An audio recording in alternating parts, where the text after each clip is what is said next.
और दोस्तों आप सभी का स्वागत है। जब से सीसेट इंट्रोड्यूस हुआ है यूपीएससी में, तब से चर्चा का विषय बना हुआ है और कई सवाल भी उसके ऊपर उठते रहे हैं।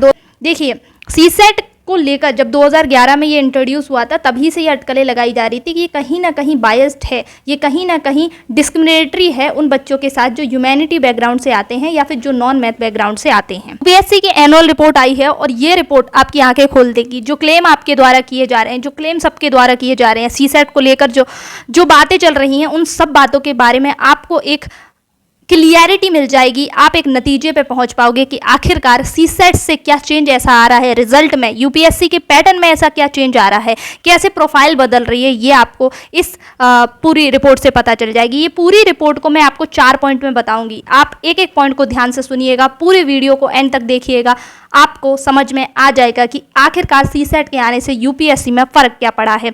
सबसे पहला पॉइंट जिसके बारे में हम बात कर रहे हैं वो है महिलाओं की भागीदारी। महिलाओं का जो आंकड़ा है सीसेट में, जो विमेंस का आंकड़ा है, वो बड़ा है, वो जो कि अच्छी बात है, क्योंकि सीसेट में जो विमेन का पार्टिसिपेशन है, महिलाओं का जो पार्टिसिपेशन है, वो लगातार बढ़ते हुए देखा है। ये रेशियो को आप यहाँ पर इस रिपोर्ट में देख पाओगे कि जब हम 2006 की बात करते हैं, वहाँ पर कहीं ना कहीं 21% महिलाएँ थीं और 79 जो है आंकड़ा पुरुषों का था। लेकिन जैसे ही हम 2022 तक जाते, हम पाते हैं 34% महिलाएं हैं, जबकि 66% जो परसेंटेज है वो पुरुषों की है, जो कि एक गैप को कम करती हुई नजर आती है। और हमने 2022 के रिजल्ट में भी देखा कि जो 3 स्थान हैं वो महिलाओं के हैं, जो टॉप 3 में जो वो आई हैं वो सब लड़कियां हैं। तो ये एक अच्छी बात है कि जो जेंडर गैप है वो कम होता हुआ हमें इस रिपोर्ट में देखने को मिला। तो ये इसमें पॉजिटिव रिजल्ट ये है कि जो जेंडर गैप है वो कम हो रहा है समय के साथ। आप देखोगे कि जेंडर गैप जो 2022 का है वो काफ़ी पॉजिटिव रिजल्ट आया है, लेकिन फिर भी उतनी भागीदारी नहीं है जितनी होनी चाहिए। पॉइंट किस बारे में बात करता है कि जो इंग्लिश और इंजीनियरिंग के जो छात्र हैं वो सीएससी में बढ़ रहे हैं, जिसके बारे में हमने कई वीडियोस में बात की है कि जो इंग्लिश मीडियम के और जो इंजीनियरिंग के छात्र हैं उनका जो रेशियो है वो दिन ब दिन बढ़ रहा है। डाटा दिया गया है, उसको आप ध्यान से देखिएगा कि किस तरीके से जो इंग्लिश मीडियम के छात्र हैं, जो इंजीनियरिंग के छात्र हैं वो बढ़े हैं। वो किस वजह से? वो सीसेट की वजह से। 2011 में ये आंकड़ा इतना नहीं था, लेकिन 2011 के बाद हमने इस गैप को बढ़ते हुए देखा। ये आंकड़ा आप यहाँ पर देखिएगा, आपको साफ नजर आएगा कि जो मेंस लिखने वाले बच्चे हैं ना वो किस मीडियम से हैं। जो नीले कलर में आपको ब्लू कलर में दिख रहा है वो इंग्लिश मीडियम के बच्चे हैं, जो 94% है। हिंदी मीडियम के बच्चों का आप देखोगे पर्पल कलर 5.3% ही है। तो आप डिफरेंस देख रहे हो, कितना बड़ा डिफरेंस है कि 94% जो इंग्लिश मीडियम के बच्चे हैं वो हैं और 5.3% ही हिंदी मीडियम के बच्चे हैं। ये बहुत चीज़ें क्लियर कर रहा है ये डाटा, ठीक है, जिसके बारे में सब बोल रहे हैं। ये डाटा बहुत चीज़ें क्लियर कर रहा है कि 94% बच्चे ऐसे हैं जो इंग्लिश मीडियम के हैं।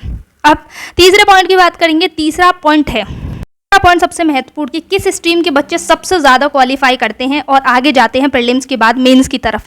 तो देखिए यहाँ पर एक डाटा आपको दिख रहा होगा, ये जो ऑरेंज कलर में है वो इंजीनियरिंग के बच्चे हैं 65%, ठीक है, और जो आपको पर्पल कलर में है वो मेडिकल साइंस के हैं। एंड देखेंगे तो जो ब्लू कलर आपको दिख रहा है वो ह्यूमैनिटीज़ के बच्चों का है, जो कि 23% है। तो यहाँ पर क्लियरली आप एक डिफरेंस देख सकते हो कि सक्सेसफुल कैंडिडेट इंजीनियरिंग के ज़्यादा हैं, जिस बारे में सबने कहा, सबने क्लेम किया। तो इंजीनियरिंग के बच्चों को कहीं ना कहीं यहाँ पर एज मिल रहा है, वजह चाहे जो भी हो, लेकिन डाटा क्लियर है।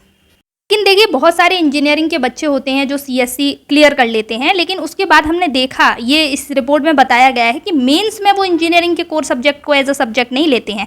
वो एंथ्रोपोलॉजी या पॉलिटिकल साइंस जैसे सब्जेक्टों को अपने ऑप्शनल सब्जेक्ट की तरह देखते हैं। अपने कोर सब्जेक्ट्स को बहुत कम बच्चे इंजीनियरिंग के जो है ऑप्ट करते हैं ऑप्शनल के लिए। बाकी हमने देखा एंथ्रोपोलॉजी या फिर पॉलिटिकल साइंस ऐसे पॉपुलर ऑप्शनल सब्जेक्ट्स हैं जिनको वो ऑप्ट करते हैं। तो ये थर्ड। फोर्थ और सबसे मोस्ट इम्पॉर्टेंट पॉइंट कि ऐसे बच्चे सीएससी में ज़्यादा हमने पास होते हुए देखे हैं, या ज़्यादा बच्चों का ऐसे सिलेक्शन होते हुए देखा है जो कि अपने बैचलर्स के बाद ही शायद सीएससी की तैयारी कर रहे हैं, सिविल सर्विस की तैयारी कर रहे हैं, उनका जो परसेंटेज है वो ज़्यादा देखा है, रादर देन जो रिसर्चर्स हैं जो हायर स्टडीज़ में हैं, हायर स्टडी ऑप्ट कर रहे हैं, उन बच्चों का परसेंटेज कम देखा है। ये डाटा आप यहाँ पर देख सकते हैं। मैं आपको ये डाटा दिखाती हूँ कि परसेंटेज का फ़र्क देखिएगा कि कितना डिफरेंस है। जो हायर स्टडी वाले बच्चे हैं वो क्लियर सीएस नहीं कर पा रहे हैं, जबकि जो बैचलर्स वाले बच्चे हैं वो सक्सेस ज़्यादा सीएस में पा रहे हैं। आप इस टेबल को ध्यान से देखिएगा, यहाँ पर आप पाएंगे कि 2006 के आंकड़े अगर हम देखते हैं तो 59% बच्चे ऐसे थे जो बैचलर से आ रहे थे, ठीक है, और 41 ऐसे थे जो कि हायर स्टडीज से आ रहे थे। ये डिफरेंस ज़्यादा नहीं है, लेकिन ये डिफरेंस साल के साथ बढ़ता गया है, साल दर साल। अगर हम 2020 की बात करें तो 2020 में आप ये देखोगे कि 22 बच्चे ही सिर्फ जो है हायर डिग्री वाले हैं, और बाकी 78 जो बच्चे हैं 78 बैचलर डिग्री वाले हैं। ये डिफरेंस बहुत ज़्यादा बड़ा है कि जो रिसर्चर हैं जो हायर स्टडीज़ करके सिविल सर्विस देने जा रहे हैं, वो सिविल सर्विस में उनका जो सक्सेस का रेशियो है वो ज़्यादा नहीं दिख रहा हमें, लेकिन बैचलर वालों का हमें ज़्यादा दिख रहा है। पूरी रिपोर्ट को 4 पॉइंट में मैंने आपको समझा दिया। ये इस रिपोर्ट में लिखा हुआ डाटा है जो मैंने आपको समझाया। इसके ऊपर आपके क्या विचार हैं, आप प्लीज़ मुझे कमेंट सेक्शन में बताइएगा। अगर वीडियो अच्छी लगी हो तो लाइक कीजिएगा, चैनल को सब्सक्राइब कीजिएगा और अपने दोस्तों को शेयर कीजिएगा। Thank you. जय हिंद, जय भारत।